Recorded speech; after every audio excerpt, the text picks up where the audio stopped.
राजा दशरथ की आयु 60,000 वर्ष थी जब विश्वामित्र जी श्री रामचंद्र जी को अपने साथ ले जाने आए थे।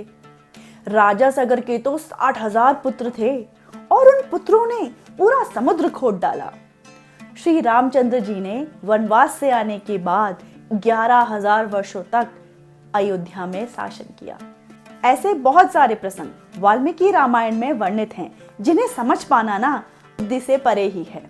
लेकिन इसका मतलब ये नहीं कि वो असत्य है, उनके पीछे कोई ना कोई लॉजिकल रीजनिंग जरूर होगी। लेकिन कुछ प्रसंग ऐसे हैं ना जिनका लॉजिकल वर्जन वाल्मीकि रामायण में तो देखने को मिलता है, लेकिन जो प्रचलित कथाएं हैं उसमें ना वो इतनी लॉजिकल नहीं लगती। मैं बात कर रही हूँ परशुराम जी की। तो परशुराम की कथा कैसे दिखाते हैं टीवी सीरियल में? सीता जी का स्वयंवर होता है, रामचंद्र जी धनुष उठाते हैं, जैसे ही धनुष पे प्रत्यंचा चढ़ाते हैं वो शिव धनुष टूट जाता है और उसी वक्त परशुराम जी वहां प्रकट हो जाते हैं।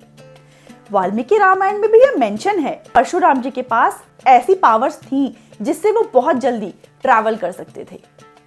लेकिन ये नहीं मेंशन किया है कि जैसे ही धनुष टूटता है और वो वहां उपस्थित हो जाते हैं। वाल्मीकि रामायण में ये बताया गया है कि जब धनुष टूटता है तब जनक अपने दूत को बोलते हैं कि तुम जाओ फटाफट और अयोध्या में राजा दशरथ को इसकी सूचना दो, उन्हें पूरा वृत्तांत बताना।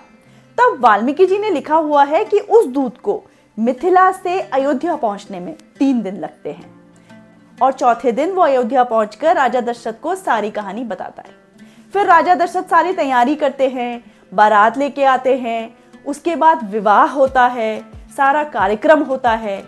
उसके बाद जब विवाह के बाद सीता और अन्य उनकी बहनों को विदा करते हैं ना, तब रास्ते में परशुराम जी आते हैं। दूत को मिथिला से अयोध्या पहुंचने में 3 दिन लगे, दशरथ को अयोध्या से मिथिला पहुंचने में 3 से तो ज्यादा ही दिन लगे होंगे क्योंकि वो तो पूरी बारात के साथ आए थे। तो मान लेते हैं 5 दिन लगे, तो ऐसे हो गए 8 दिन।